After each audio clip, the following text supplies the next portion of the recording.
The Brexit talks can move on to the next stage. EU leaders agree sufficient progress has been made. But Jean-Claude Juncker warns that the second phase will be harder than the first. Theresa May says today is an important step on the road to Britain's departure. We'll have the very latest live from Brussels and Westminster. Also this lunchtime.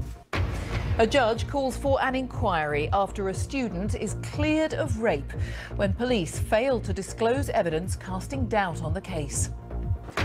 Ryanair is to recognise pilots' unions for the first time in its history in an attempt to avert a strike in the run-up to Christmas.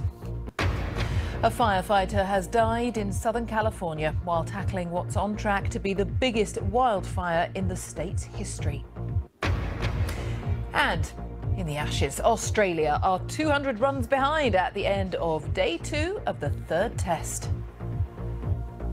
And coming up in the sport on BBC News, Britain's number 2, Ali Ashbedene, reverts to the country of his birth, Slovenia, in a bid to play at the Olympics and the Davis Cup.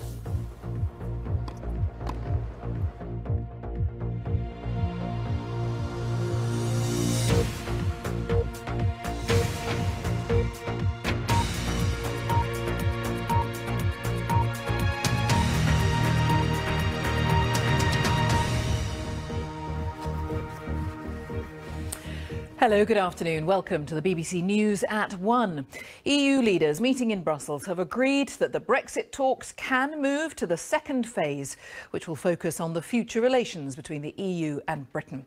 The Prime Minister, Theresa May, called this an important step on the road to a smooth and orderly Brexit. But the President of the European Commission, Jean-Claude Juncker, warned that the second phase will be, as he put it, considerably harder than the first. Our correspondent Damien Grammaticus is in Brussels this lunchtime. Damien. Jane, yes, a significant moment, if not a surprise, that the leaders here have in the past hour and a half agreed that they are happy to see things move forward. Now, Angela Merkel and Emmanuel Macron just holding their final press conference here of the summit, but they and the other leaders arrived early this morning to try to decide whether they were happy with the progress made so far.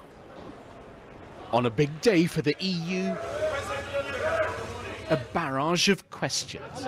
Last night, these leaders had given Theresa May a round of applause. Not very enthusiastically, but it was well deserved.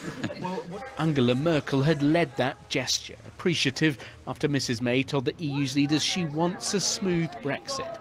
It's what they want too. Of course, the one leader who isn't here today is Theresa May herself, the leader for whom this matters more than for any other, getting the green light in the Brexit process to move to the next stage. And so the looming question, exactly what does the UK want future ties with the EU to look like? Now, I think the first real big step is for the United Kingdom to say very clearly what it wants, in clear terms. I think if this happens within the next few weeks, we can start in earnest, and by March we will have a very clear European position. Thank you, sir. First, the EU27 agreed, as expected, sufficient progress has been made. Then the discussions turned to the EU's terms for phase 2 of the negotiations. And a new set of guidelines. They say talks will only move on if all commitments the UK has made so far are respected in full, so no backtracking on the financial and citizens' deals. And for a transition, the EU's terms are that the UK will continue to participate in the customs union and single market, so little change, but the UK will not have a part in EU decision-making. And it will have to accept all the same rules as everyone else, including any new EU regulations, and be bound by the European Court of Justice. As for what the UK wants most of all, in-depth discussions about those future ties, they'll have to wait until March, EU leaders said, indicating it's the EU that's still firmly in control of the Brexit process. And in that press conference happening just now, Angela Merkel has been saying that she expects what's to come to be an even tougher negotiation. Emmanuel Macron said that the EU will work to keep its unity, and they have also been making clear one more condition, that the UK will not be able to sign any future trade deal until after 2019, after it has formally left the EU. So that will have to wait until then. Back to you. Damien, many thanks. Damien Grammaticus in Brussels. Let's assess the mood in Westminster as well. Eleanor Garnier is there. And curious times, Eleanor. That's a round of applause for Theresa May, but Jean-Claude Juncker warning that the next phase of talks actually, in his opinion, is going to be the harder one.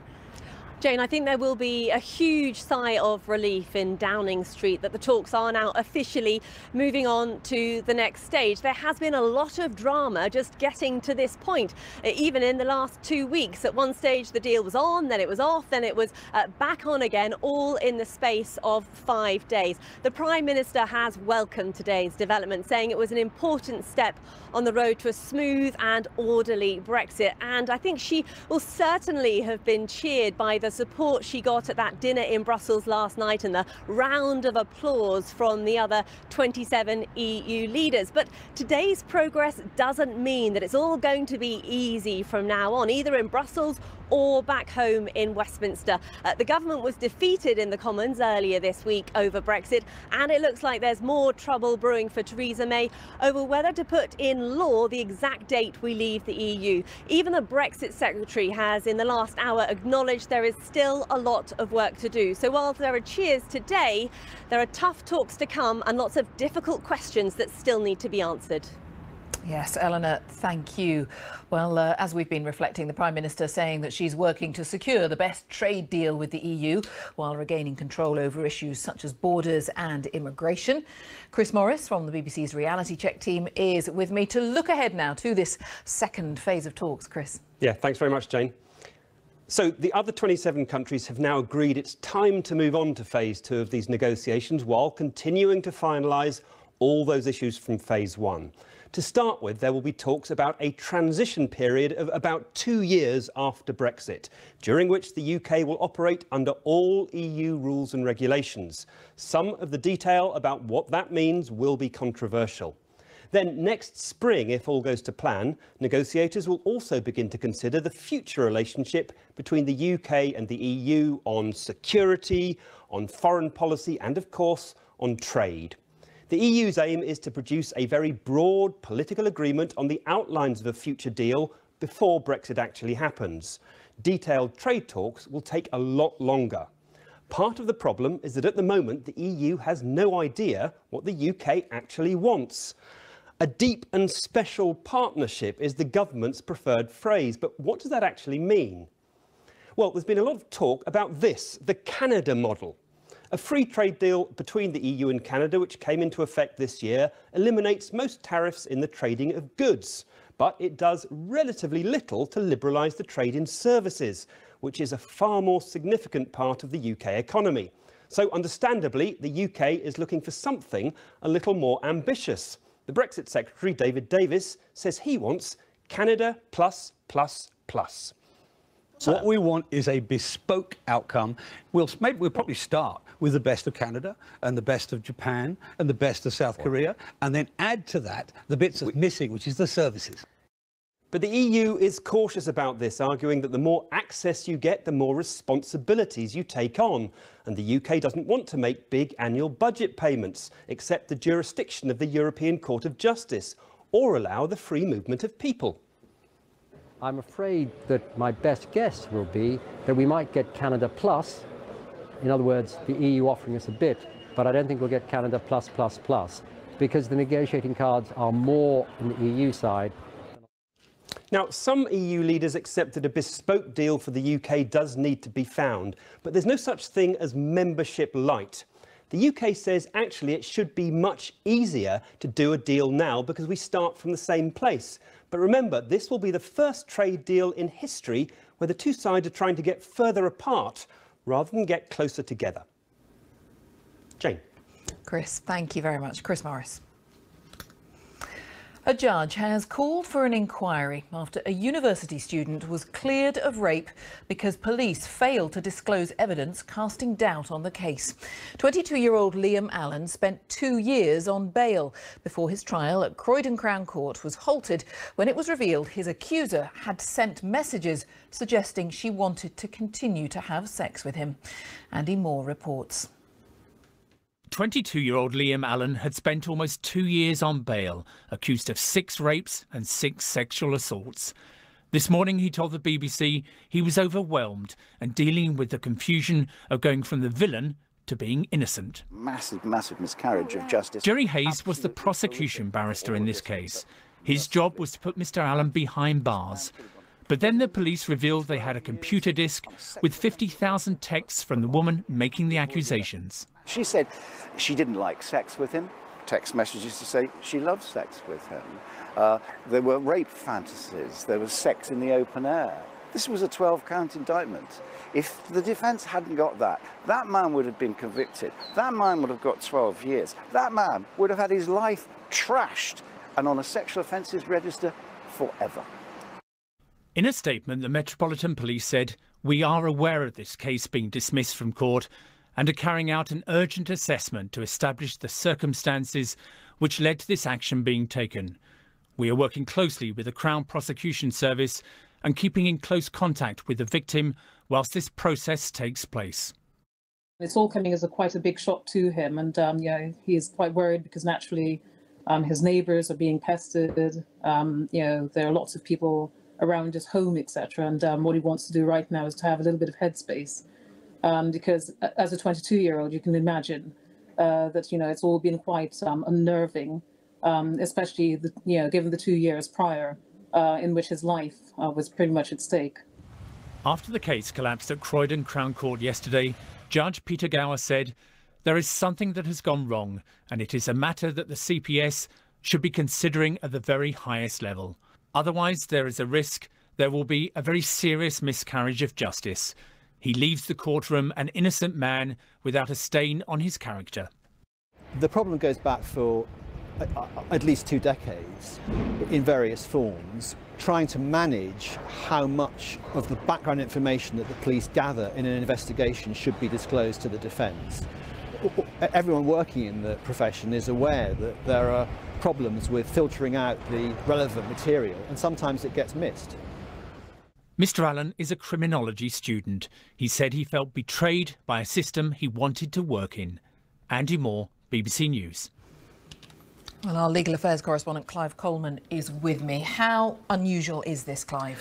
Well, Jane, in any criminal trial, the prosecution are under a duty to disclose to the defence 2 things: anything that undermines the prosecution's case, or anything that assists the defence. Now, as you heard, lawyers for a long time, speaking to me, have been really concerned that this process of disclosing evidence has gone awry. And they point to a report that was brought out in just July of this year from Her Majesty's Inspectorate of Constabulary.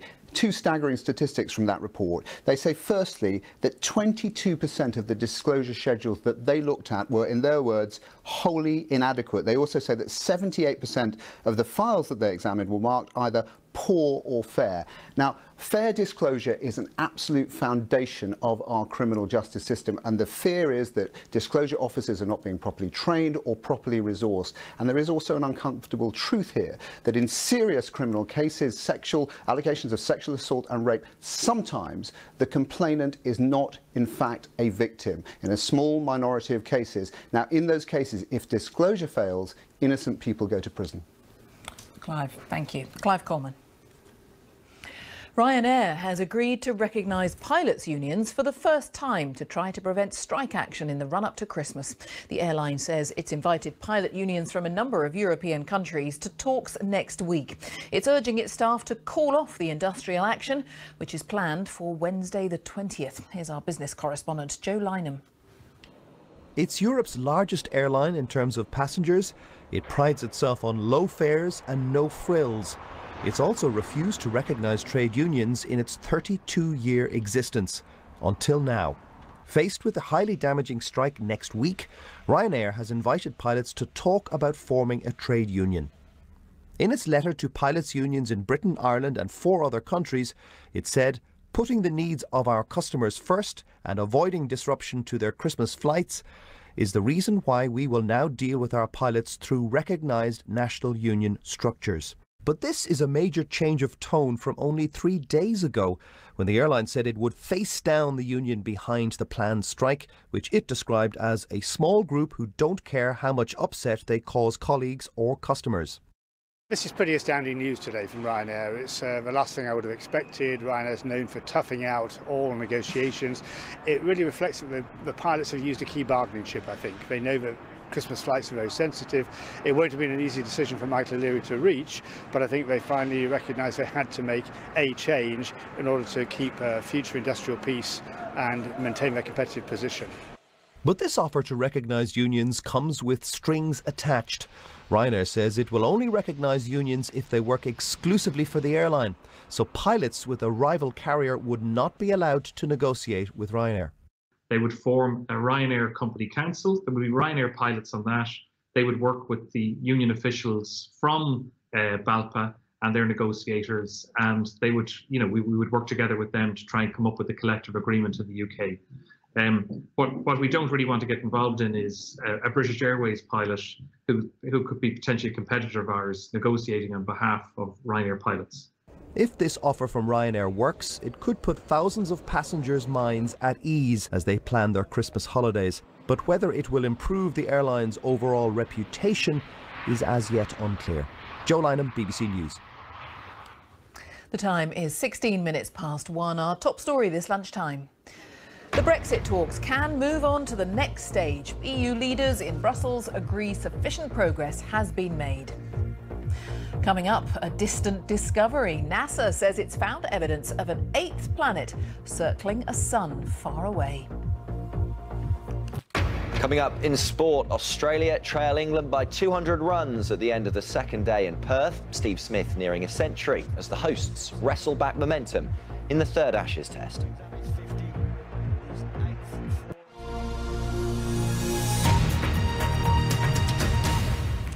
A firefighter has died while battling a huge wildfire north of Los Angeles. The blaze, which started 11 days ago, has now destroyed an area bigger than New York City and Paris combined and is on track to become the largest wildfire in California's history. The firefighting operation has already cost more than £60 million. Our correspondent James Cook reports from the town of Santa Paula in California. An orange glow is lighting up the night sky here as this gigantic wildfire rages in the mountains to the north. More than 8,300 firefighters are now tackling the blaze, trying to prevent it from advancing into half a dozen towns, including Santa Barbara on the Pacific coast. Celebrities' mansions are among 18,000 buildings at risk. More than 800 homes have already been destroyed. We're actually returning from down south where we tried to go get some fresh air and visit a friend who just had a baby. But the smoke is now back down there.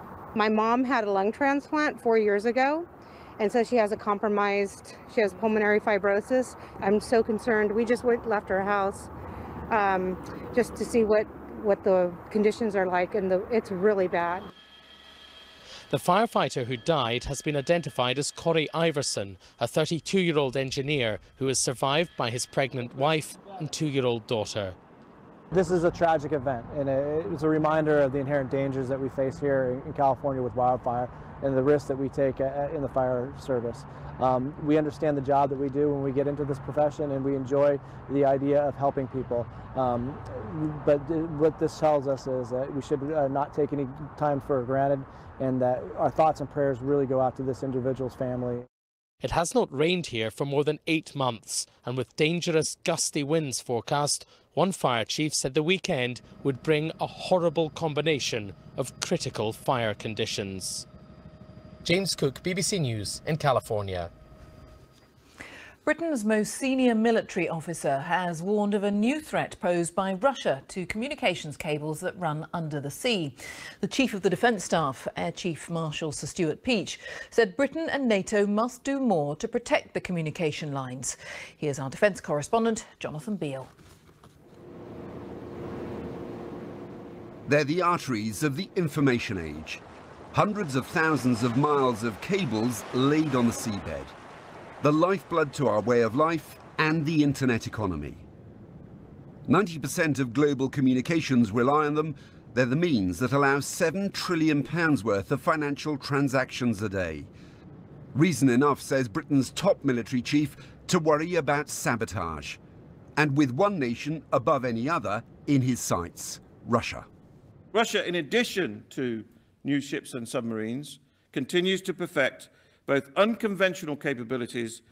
Can you imagine a scenario where those cables are cut or disrupted, which would immediately and potentially catastrophically affect both our economy and other ways of living?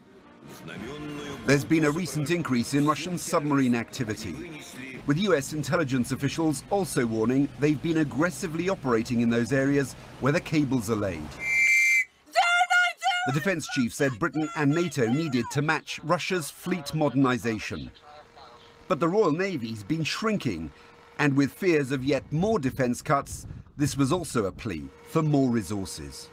This kind of problem and the protection of these assets does require more naval effort. And of course, the number of ships and submarines that we've got has been reducing over decades, actually. So it is a call for modernisation. So just how real is this threat of cutting cables or tapping lines of communication? The reality is they're more likely to be damaged by stray anchors or nature, even by curious sharks. And with dozens of cables and ships regularly carrying out repairs, it would be hard to completely sever these lines of communication. Yet in this era of information and unconventional warfare, it is a growing concern. Jonathan Beale, BBC News.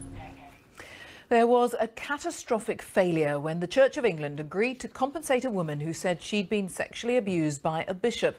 That's according to a lawyer who's reviewed the case. The former Bishop of Chichester, George Bell, who died in 1958, was alleged to have repeatedly abused a young girl.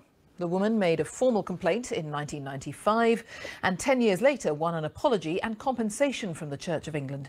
Our religious affairs correspondent Martin Bashir reports.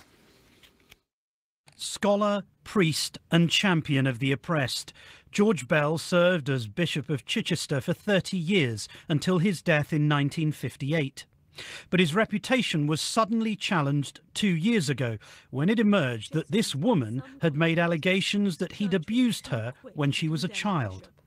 I want people to know that he might have been a hero, but heroes don't always do good things.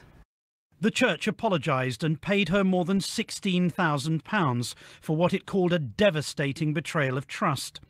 But supporters of Bishop Bell found the claims impossible to believe and demanded a review of the church's handling of the allegations. Today's report is the result of an 18-month audit conducted by the barrister Lord Carlisle. The way in which the George Bell case was investigated was poor, that the wrong questions were asked, that there was oversteer in the investigation, by which I mean there were preconceptions which were not in favour of George Bell. The report contains a catalogue of criticisms. It says the investigation was very weak. Almost no effort was made to contact Bishop Bell's family, and concludes that for Bishop Bell's reputation to be catastrophically affected in the way that occurred was just wrong. As a church, we acknowledge that, and we certainly didn't want to hide from that, but we have put in place, as you'll be aware, policies and guidelines. We're much more rigorous, we're much more better resourced, we're undertaking training on a much wider basis, and it's for those reasons that I can see the church is taking safeguarding extremely seriously. Lord Carlisle's review is the third occasion in this year alone that the Church of England has had to acknowledge serious failings in its handling of child abuse allegations. Although in this case it was not the alleged victim who suffered additional harm, but the reputation of a bishop who died 60 years ago. Martin Bashir, BBC News at Church House. Before her murder, the MP Jo Cox set up a commission to tackle loneliness, saying she didn't want to live in a country where thousands of people are living lonely lives forgotten by the rest of us. Now her campaign is calling for a government-led strategy to address the problem, saying it can be as harmful to health as smoking 15 cigarettes a day. Danny Savage reports.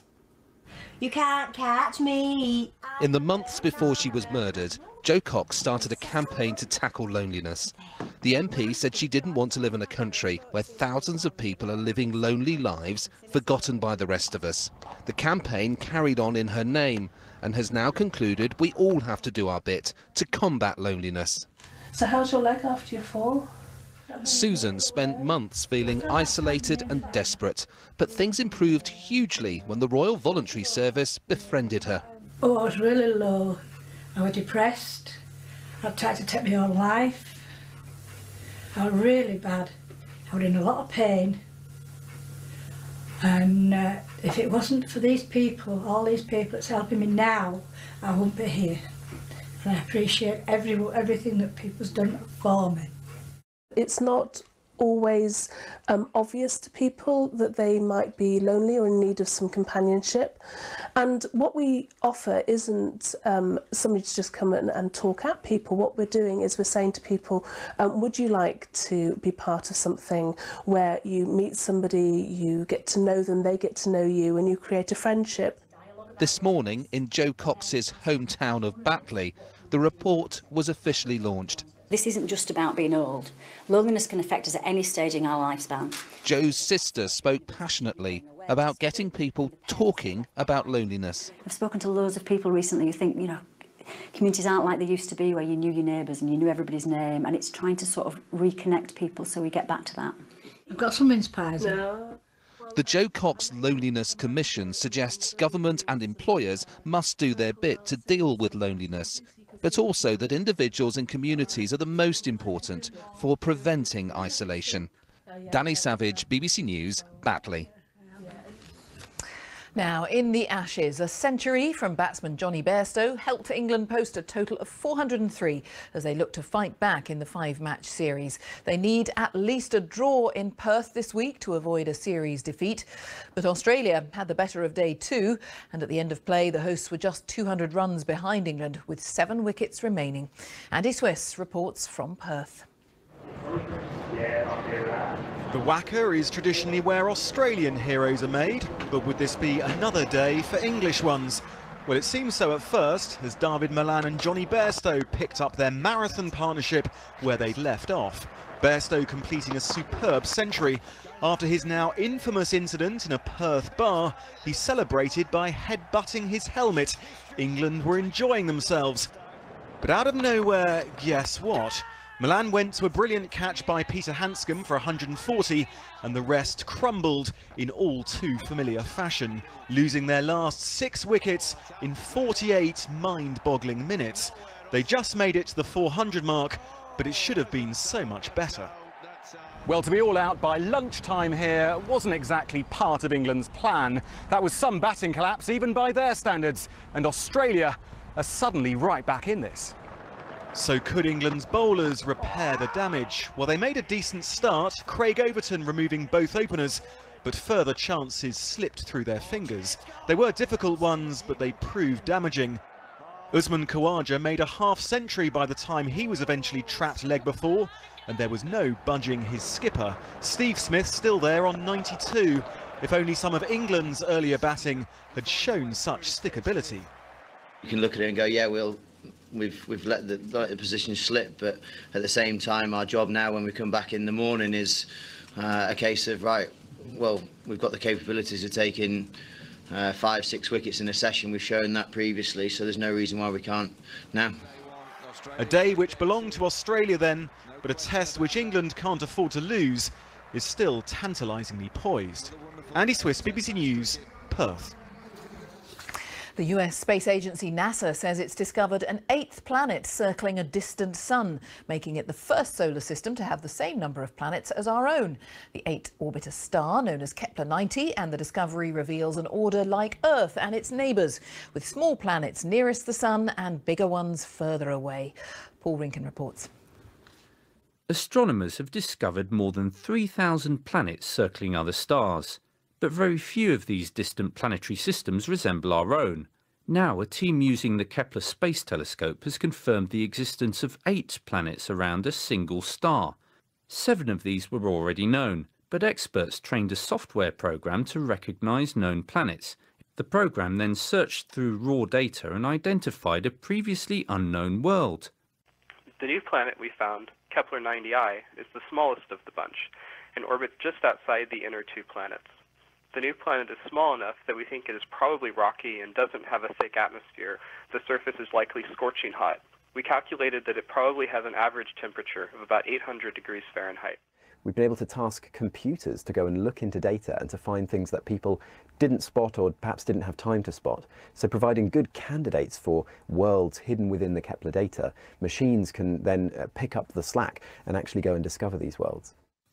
The distant planetary system is ordered like our own, with the small worlds nearest the star and the bigger planets further away. But all the planets are pushed much further in towards their parent star, which is known as Kepler 90. This means they're probably far too hot for life as we know it. But machine learning could be used to find the signatures of Earth-sized worlds elsewhere in the cosmos. That could lead to groundbreaking discoveries in the search for life in the universe. Paul Rinken reporting.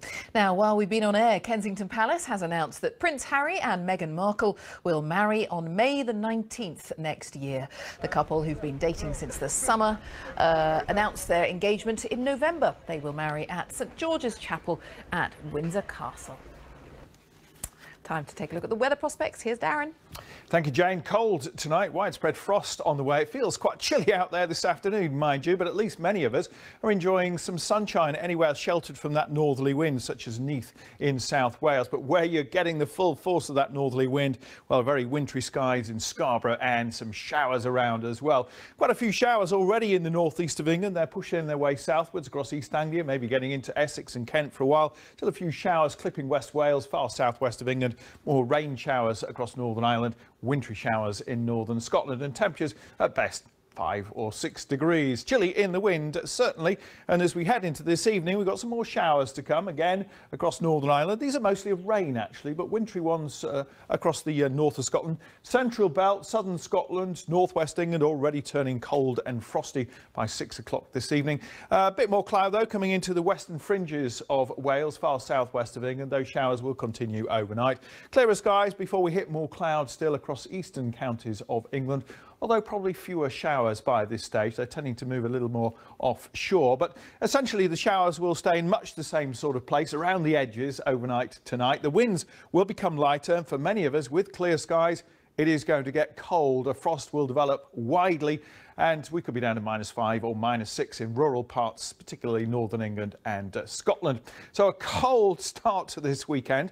Things will change, albeit rather slowly. Instead of that northerly wind, we'll eventually get a southwesterly wind, and that will blow in milder air across the country. But it will be a cold start on Saturday, frost around too. More cloud, though, and some showers soon coming into Northern Ireland, over the Irish Sea, northwest England for a while, into Wales, and later the southwest. For much of Scotland, eastern England, very few showers around, probably a fair bit of sunshine. But after that frosty start, temperatures only up to around 2 or 3 degrees. The milder air yet to reach this part of the UK. But it will eventually. We've got another chilly night to come, though, across those eastern areas Saturday night, and then this weather front will bring about a more significant change during the second half of the weekend.